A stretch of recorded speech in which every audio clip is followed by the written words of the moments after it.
connections between the Illuminati and the Order of the Skull and Bones can be made. Alphonso Taft, father of President William Howard Taft, and William H. Russell formed the order in 1833. As we shall see, many important insiders like the Bushes have been members of the order. Most notably, with concern to the Civil War, three bonesmen stick out as part of the Southern secessionist movement. Henry Rooch Jackson was the leader of the 1861 Georgia Secession Convention. John Perkins, Jr. was the chairman of the 1861 Louisiana Secession Convention. William Taylor Sullivan Berry was the national leader of the secessionist wing of the Democratic Party during the 1850s and the chairman of the 1861 Mississippi Secession Convention.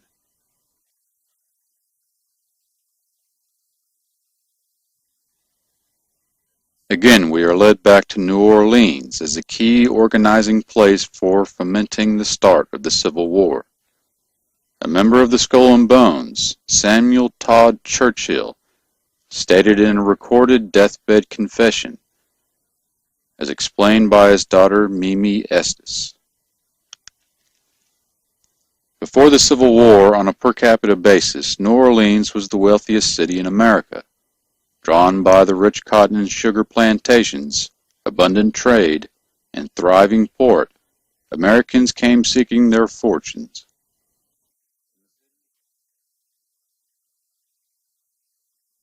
From the city's earliest days, New Orleans had close ties to the money centers of New York, Boston, Philadelphia, London, and Paris.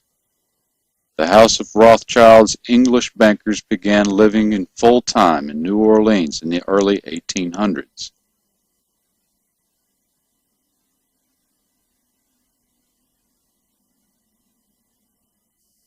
In 1857, Judah Benjamin was an agent of the House of Rothschild living in New Orleans.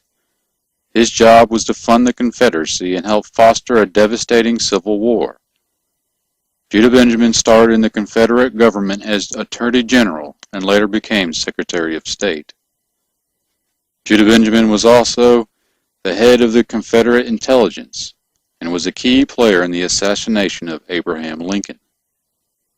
The three secret founders of the Mystic Crew of Commerce were Albert Pike, Judah Benjamin, and John Slidell. Judah Benjamin was an agent of the House of Rothschild living in New Orleans in 1857.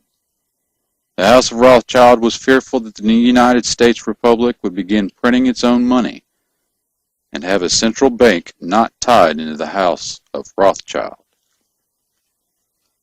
This would weaken the House of Rothschild's control over the monetary currencies of the world.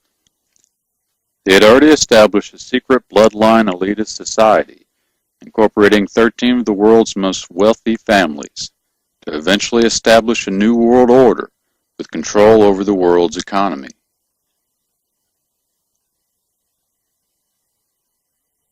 Being an American president in the 1800s was a dangerous proposition.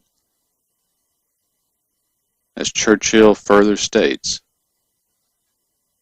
Chapter 322, Skull and Bones, the Brotherhood of Death is nothing more than a political assassination hit team against those United States politicians who do not fall in line with the House of Rothschild's plans for a blood elitist domination and control over the world's economy. Caleb Cushing was involved in numerous killing of king rights in the United States Republic. For example, Caleb Cushing was involved in the arsenic poisoning deaths of United States presidents William Henry Harrison on April 4, 1841, and Zachary Taylor on July 9, 1850. These two presidents had opposed admitting Texas and California as slave states. This went against the House of Rothschild's plans to foster slavery and civil war in the United States. Later, in 1857, President Buchanan was poisoned at the National Hotel in Washington, D.C. In that era, Northern men were connoisseurs of tea in the late afternoon and evening, while Southern men preferred coffee. Arsenic was placed in sugar where Buchanan and fellow tea drinkers would be dining. 38 men were poisoned to death. Not a single Southern man was affected. Buchanan, familiar with the symptoms, sought help from a physician and survived.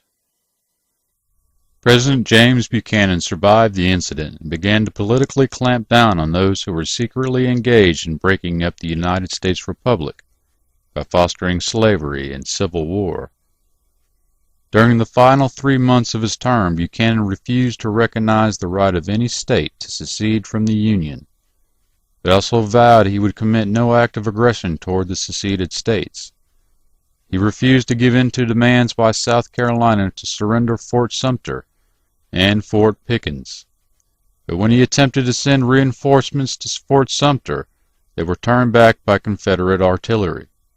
He hoped that a constitutional convention might be called to draft amendments to the federal constitution that would settle the slavery issue, but believed that, as president, he did not possess the power to call such a convention without the support of Congress. Subsequently, in 1859, 7 states seceded, headed by South Carolina, taking 7 forts, 4 arsenals, 1 navy yard, the United States Mint at New Orleans, holding $511 million. The total value of government property stolen was worth $27 million. In addition, $8 million in Indian trust bonds was taken.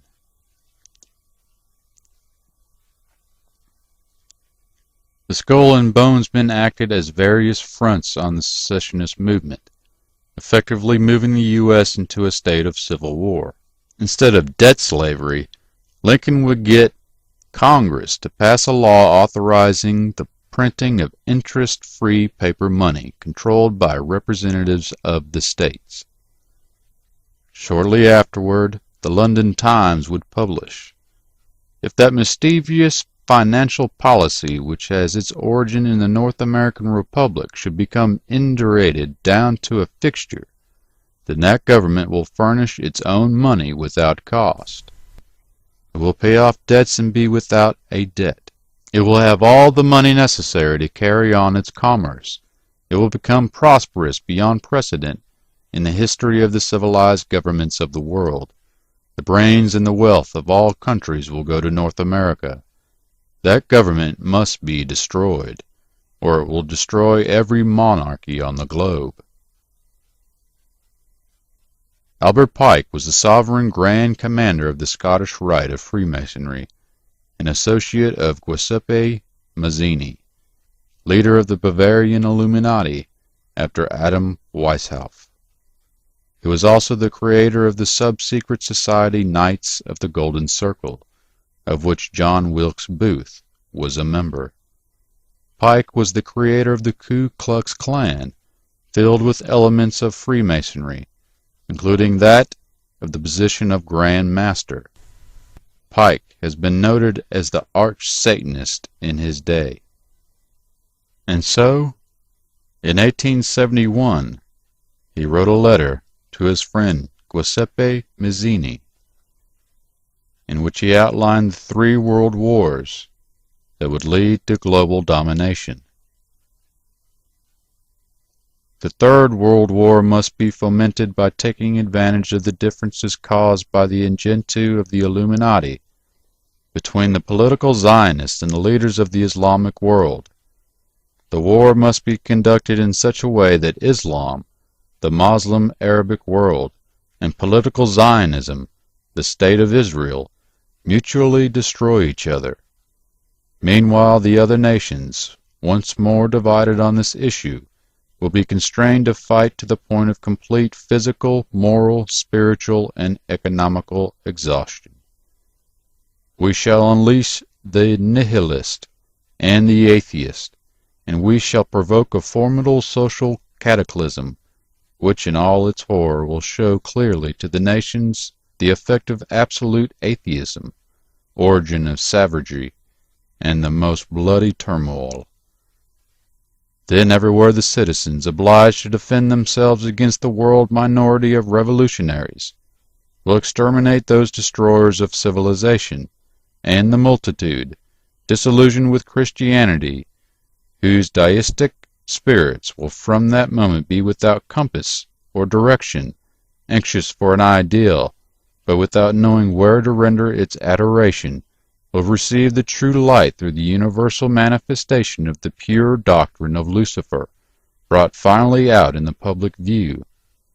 This manifestation will result from the general reactionary movement, which will follow the destruction of Christianity and atheism, both conquered and exterminated at the same time. Judah Benjamin, Albert Pike, John Wilkes Booth, and Admiral G.W. Baird hatched and conspired to perform the killing of King ritual on Abraham Lincoln. Admiral G.W. Baird was set up to identify the body of Captain James William Boyd as the body of John Wilkes Booth. After Captain James William Boyd was killed in Garrett's barn, Captain James William Boyd's body was taken aboard the Montauk at the Naval Yard in Washington, next to the Saugus. Lieutenant W. Crowenshield called Admiral G.W. Baird on board the Montauk to falsify the identity of the body of Captain James William Boyd as the body of John Wilkes Booth. One can assume that such a coalition of conspirators can assassinate presidents and foment war in the 19th century. That with the most sophisticated technology today, are willing to do it once again in our time. Albert Pike would actually be indicted and sent to prison for his involvement with Booth. Lincoln's vice president, following his death, would go on to pardon the conspirator of all crimes, and the greenback would be history.